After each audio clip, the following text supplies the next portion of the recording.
ये जलाई नीचे वाली जी।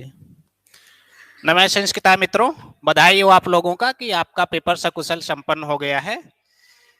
चलिए हम लोग जो आज का पेपर संपन्न हुआ है यूपी टेट प्राथमिक लेवल का, सबसे पहले हम लोग उसका सॉल्यूशन देते हैं। सबसे पहले हम लोग प्रारंभ करते हैं संस्कृत का जो 30 प्रश्न पूछा गया है।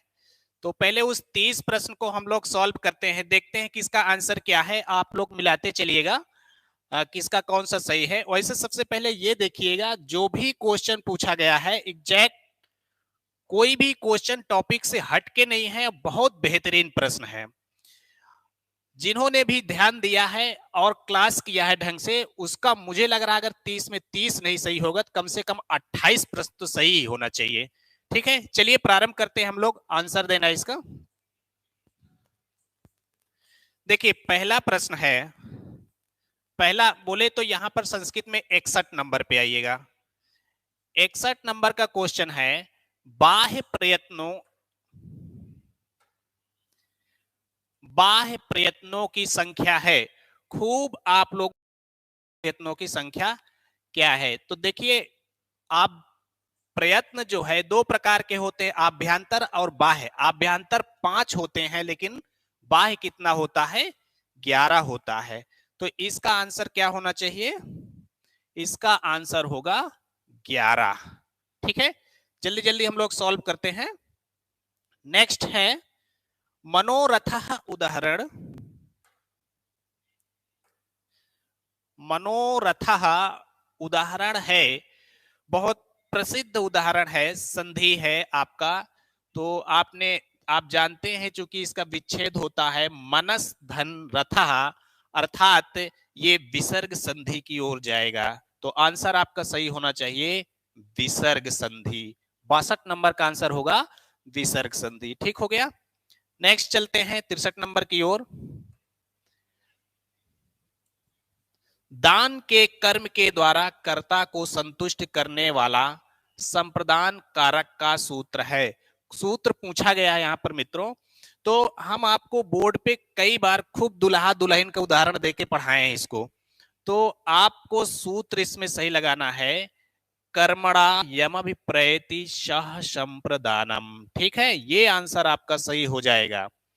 63 नंबर का आंसर नंबर ये चौथा सही हो जाएगा। 64 नंबर पर देखिए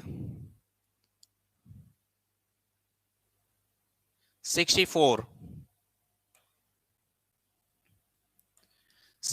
देखिए, अंतस्थ वर्ण है, अंतस्थ वर्ण पूछा गया है यहां पर। तो इसका आंसर देखिए क्या सही हो जाएगा। आप जानते हैं कि जो यण प्रत्याहार है, यण प्रत्याहार के अंतर्गत या व राला जो आएगा वो आपका अंतस्थ हो जाएगा। तो 64 का ऑप्शन हो जाएगा तीसरा। फिर है देखिए 65 पर आइए आप। पूछा गया है, मुझे संस्कृत अच्छी लगती है, इसका संस्कृत में अनुवाद क्या है। ठीक है, मुझे संस्कृत अच्छी लगती है, इसका संस्कृत में अनुवाद आपको करना है। तो क्या हो जाएगा, ये सब कुछ नहीं होगा, होगा मह्याम संस्कृतम रोचते, मुझे संस्कृत अच्छी लगती है। तो 65 नंबर का हो जाएगा तीसरा। आप लोग मिलाते चलिए फटाफट, देखते हैं किसका कितना सही हो रहा है। 66 नंबर,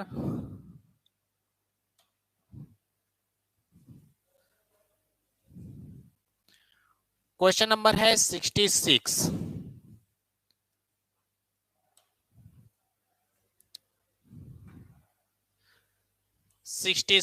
इसका देखिए, शिशु मोदकाय रोदिति उदाहरण है। यहां पर भी आपको सूत्र बताना है। शिशु मोदकाय रोदिति किसका उदाहरण है, यहां पर सूत्र बताना है। तो बहुत लोग इसमें रुच्यर्था नाम प्रीमाणा को लगाए होंगे चतुर्थी विभक्ति के योग में, लेकिन रुच धातु के योग में नहीं है, यहां पर रुचि धातु का योग नहीं है, इसलिए ऐसा कुछ भी नहीं होगा। तो आपको यहां पर लगाना चाहिए तादर्थे चतुर्थी वाच्या, ये वाला आंसर आपका सही हो जाएगा। ठीक है, छठा का हो जा। अब 67 नंबर पे देखिए, जल्दी जल्दी आंसर देखते चलिए। उच्च ही पूछा गया है, उच्च ही उदाहरण है। कारक प्रकरण का प्रश्न पूछा गया है। पहले ही जो प्रथमा में आपको पढ़ाएगा, प्रातिपदिकार्थ लिंग परिमाण वचन मात्रे प्रथमा, सूत्र आपको याद होगा।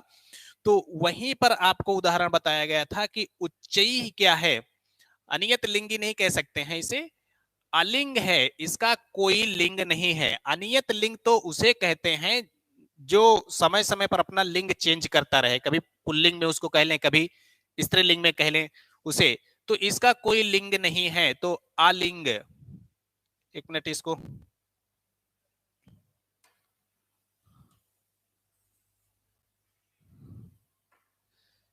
आलिंग, इस पे इसका आंसर लगा लीजिए, ये सही हो जाएगा। चलिए 67 के बाद अब चलते हैं 68। 67 के बाद 68 नंबर देखिए, 68 नंबर का आंसर देखिए। लाइव है भी नहीं कोई? 6 लोग हैं, अच्छा अच्छा। चलिए 68 का देखिए, यहां इसका आंसर देखिए सही क्या हो सकता है। ऊष्म, क्या चीज?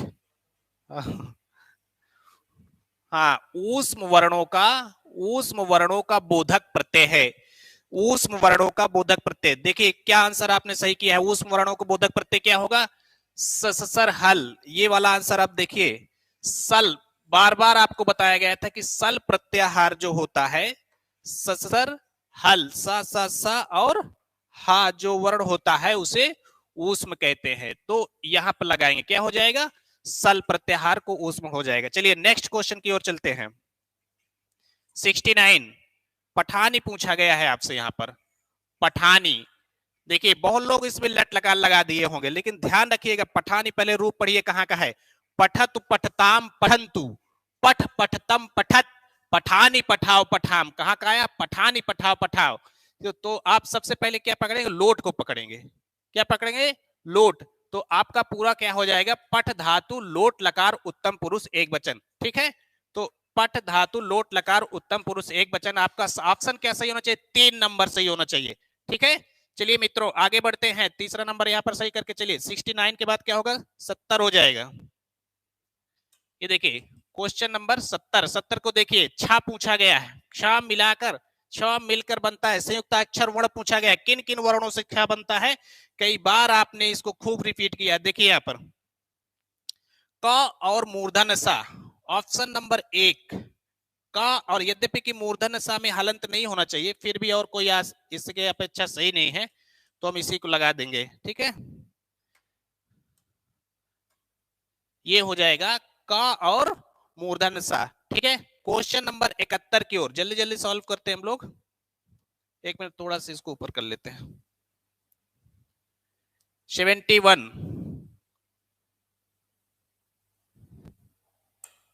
चलिए 71 पूछा गया अट। अट प्रत्याहार के वर्ण है, ठीक है ना। प्रत्याहार बनाना सिखाया गया आपको, अट प्रत्याहार पूछना है। देखिए आ से स्टार्ट करना है तो समस्त स्वर जो होता है वो आ जाता है ना। अयुण, रिलिक, एओंग, अयउच, और उसके बाद हैवरट, हैवरट तक जाता है, हा या वारा।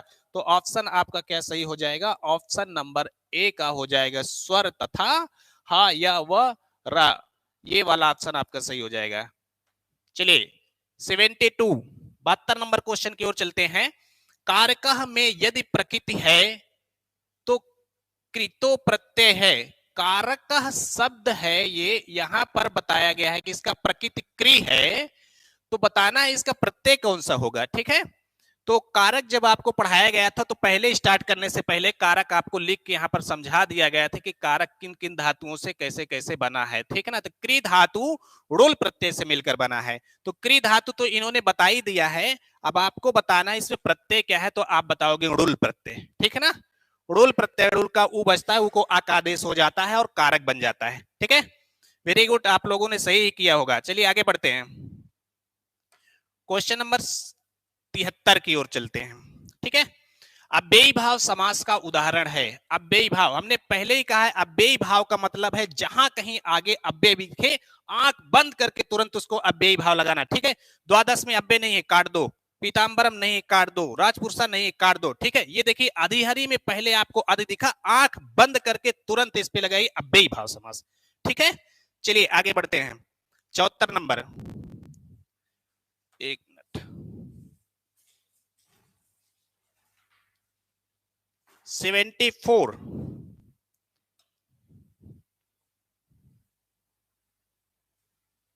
सर ये क्या हो गया?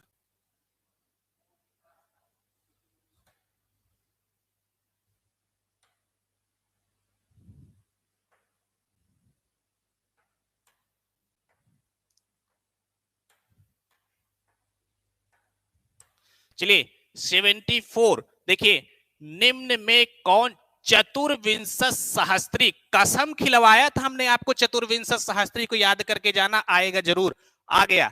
चलिए जितने लोग कसम खाए होंगे वो तो कम से कम सही लगाए होंगे। चतुर्विंशत सहस्त्री 24,000 श्लोकों वाला किसे कहा जाता है बताइएगा मित्रों? 24,000 श्लोकों वाला रामायण को कहा जाता है चतुर्विंशत सहस्त्री। सभी लोगों ने सही लगाया होगा। चलिए 75 नंबर की ओर चलते हैं। इनमें से कौन संयुक्त व्यंजन है? संयुक्त व्यंजन आप जानते हो, ख, त्र, श, ये आपका ज्ञ, ये संयुक्त व्यंजन होता है। तो इसमें ये सब काट दीजिए सीधे सीधे, इसे तो आप आंख बंद करके लगा दोगे कि ज्ञ संयुक्त व्यंजन होता है। ऑप्शन नंबर 4 सही हो जाएगा। ठीक है, 75 के बाद आगे बढ़ते हैं। क्वेश्चन नंबर है 76।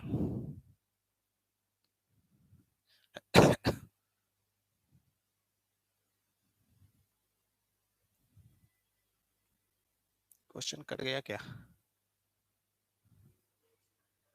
75 के बाद 76 कहाँ है? ये चलिए, ये 76 नंबर ये दिख नहीं रहा थोड़ा।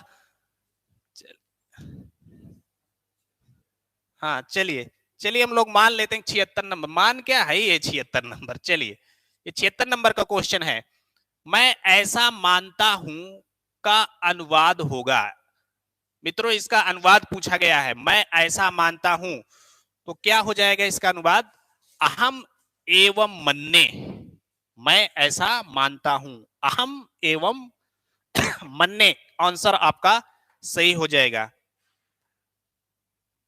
फिर नेक्स्ट क्वेश्चन है, देखिए आप मिला लीजिएगा, मैं बाजार जाता हूं का संस्कृत में, देखिए कर्मवाच्य पूछा है मित्रों, कर्तृवाच्य का जो करके चले आए होंगे वो गलत हो जाएगा। मैं बाजार जाता हूं, देखिए अहम आपणम गच्छामि, तो ये तो ठीक ही है, लेकिन ये मैं बाजार जाता हूं का अनुवाद लिखा हुआ है, लेकिन यहां पर कर्मवाच्य पूछा गया है, तो आपको कर्मवाच्य में लगाना चाहिए मया आपणम, मया आपणम गम्यते। ऑप्शन नंबर 4 ये आपका सही हो जाएगा, मया आपणम गम्यते। ठीक हो गया। बहुत लोग इसको गलत कर दिए होंगे, अहम आपणम गच्छामि को लगा के चले आए होंगे, तो ये ठीक नहीं है, मया आपणम गम्यते को आपको लगाना चाहिए। चलिए नेक्स्ट चलते हैं अगला क्वेश्चन की ओर। 76 है क्या शायद ये? पच धातु, धातु पूछा गया है, पच धातु का कित प्रत्यय लगाकर क्या रूप बनता है? इसको भी गच्चा नहीं खाना बच्चा, पक्ता। ये देखिए, ये देखो मित्र, ये पक्ता लगाया है, ये गलत है। तो सही ऑप्शन यहां पर होता है पचोयत। एक सूत्र होता है, एक सूत्र होता है पचोयत, जो बनाता है आपका पक्वा। ठीक है, तो ये आंसर आपका सही हो जाएगा। अगले आंसर की ओर चलते हैं।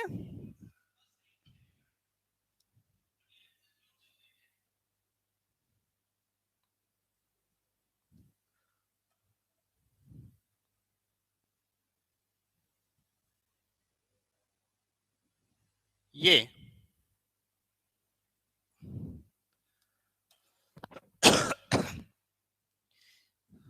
नेक्स्ट आंसर है आपका, यहां पर आ जाइए, पंचनवती पूछा गया है।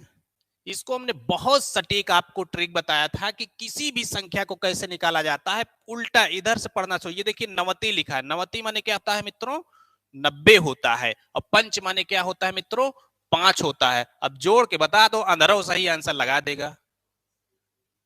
बताओ 90 5 95 होता है कि नहीं होता है? तो ढूंढ लो इसमें 95 कहां है। ये आंसर आपका सही हो जाएगा। गजब की ट्रिक है, पूरी गिनती आपको याद करने की जरूरत नहीं है। चलिए आगे, अव्यय शब्द समूह है। देखिए, यद्यपि कि सभी में कोई न कोई अव्यय मिल जा रहा है। ये देखिए, सा ते यूयम, नमः सह ठीक है, लेकिन ज्येष्ठा अव्यय नहीं है। ठीक है, अब यहां पर अत्र है, तत्र है, ये तो अव्यय है, लेकिन तस्य अव्यय नहीं है। तो पूछा पूरा समूह है। अब यहां पर देखिए, आपका सर्वत्र, अधुना और ऊपर, ये पूरा अव्यय है। अतः इस पे आपको आंसर, ये इसके पहले भी यूपी टेट में पूछा था सर्वत्र अधुना को, तो वहां भी यही ऑप्शन दिया गया था। यदि जिन्होंने पेपर रिवीजन किया होगा इसलिए भी यहां पर सही लगा दिए होंगे। ठीक है, 81 नंबर की ओर चलते हैं हम, आंसर टिक करते चलिए आप लोग। 81, संस्कृत साहित्य में किस कवि की रचना को, ये पूछ लिया है, विद्वत औषधम। ठीक है, यद्यपि कि इनकी रचना बताई गई थी नैषधि चरितम, लेकिन थोड़ा सा क्वेश्चन घुमा के पूछ लिया है, तो यहां पर हम क्षमा चाहेंगे कि इस प्रकार से हमने आपको नहीं बताया था, यही थोड़ा सा अटक रहा है क्वेश्चन। ठीक है, लेकिन जिन्होंने मेहनत किया होगा, क्योंकि देखिए भारवी को, कालिदास को, भास को ऐसी कोई चर्चा आई नहीं थी, तो हर्ष को आप अनुमान लगा के भी लगा दिए होंगे, लेकिन फिर भी यहाँ पर आंसर यही सही है, श्री हर्ष। ठीक है, विद्वत औषधम श्री हर्ष को कहा गया था। इनकी रचित है, रचना है नैषधि चरितम। अब अगला है आपका गद्य खंड है। गद्य खंड तो पूरा पढ़ना मुश्किल है, लेकिन फिर भी आप लोग को हम आंसर बता देते हैं।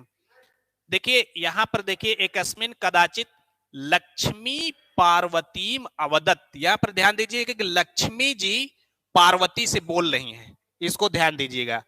और शिव पदस्य अन्यार्थः श्रृगालः, शिव पद का अन्य अर्थ श्रृगालः को ध्यान दीजिएगा। ठीक है, यही से आंसर आपका सही हो जाएगा।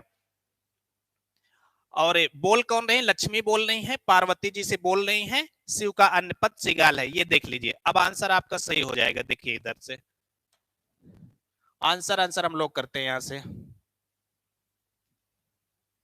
ये देखिए 82 क्वेश्चन पे जाइएगा,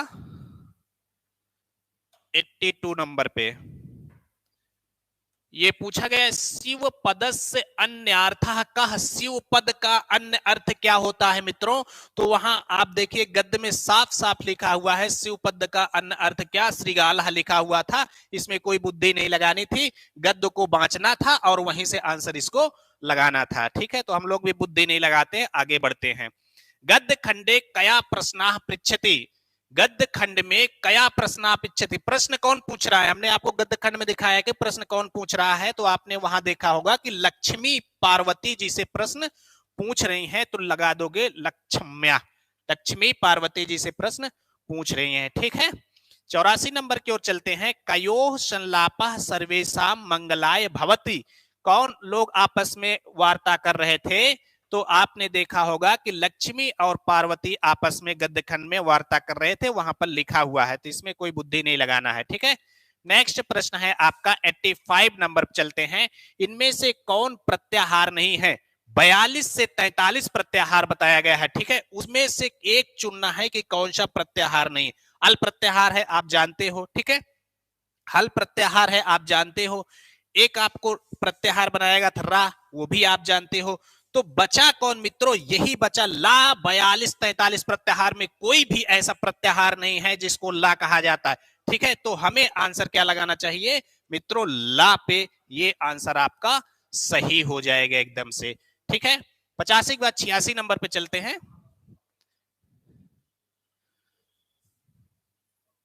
86 नंबर पे चलते हैं। चलिए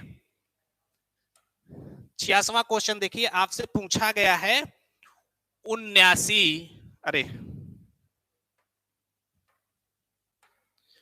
79 की संस्कृत संख्या नहीं है, थोड़ा सा बुद्धि लगाना था।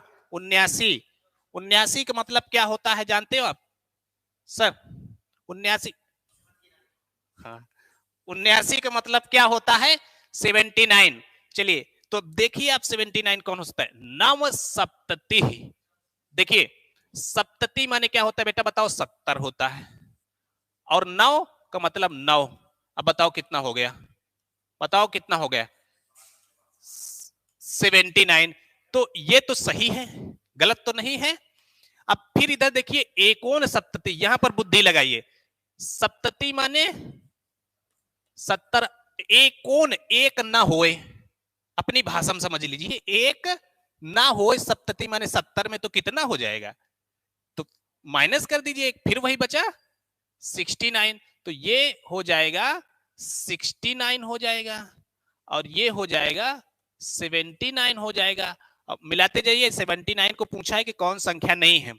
अब यहां पर देखिए एकोन 80, 80 में एक ना हो, 80 में एक ना हो तो कितना हो जाएगा? ये भी 79 हो गया। फिर ये पूछा है 79, 80 में एक फिर कम कर दो तो ये हो जाएगा 79। ठीक है, तो गलत आंसर, मतलब टिक टिक किस पे लगाना चाहिए? हमें इस पे लगाना चाहिए। बात समझ में आ गई आपको? पूछा है कि 79 की संस्कृत संख्या नहीं है, तो यही 79 नहीं है। ये देखिए बन रहा है 69, बाकी सब 79 है, तो आपको दूसरा सही कर देना चाहिए। ठीक है, चलिए 87 की ओर चलते हैं। दिन भर में पाठ पढ़ डाला, कारक प्रकरण है मित्रों। दिन भर में पाठ पढ़ डाला, जहां पर काम कंप्लीट हो जाए, एक सूत्र आता है अपवर्गे तृतीय। कालध्वनो रतंत संयोगे एक सूत्र है, एक सूत्र है अपवर्गे तृतीया। तो जहां पर कोई काम कंप्लीट हो जाता है मित्रों, वहां पर तृतीया विभक्ति का प्रयोग किया जाता है। तो अपवर्गे तृतीया से तृतीया विभक्ति। ठीक है, तो आपका ये हो जाएगा आंसर, तृतीया विभक्ति जहां पर लगा हुआ है। ये नहीं होगा, ये नहीं होगा, ये नहीं होगा, तृतीया विभक्ति इसमें लगा हुआ है, ये वाला आंसर आपका सही हो जाएगा।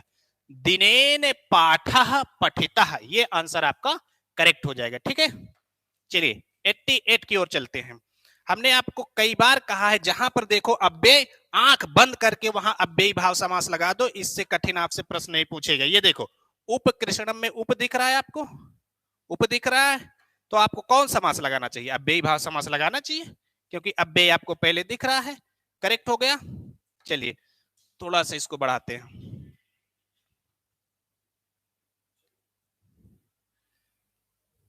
लास्ट ये है 89, मिलाइएगा। 32 को पूछा गया है, 32 संख्या के लिए संस्कृत शब्द है, बताइए 32 के लिए क्या कहा जाएगा? 32 को क्या कहा जाएगा? ये गलत है, द्वाधिक त्रिशत ये भी गलत है, द्वात्रिंशत,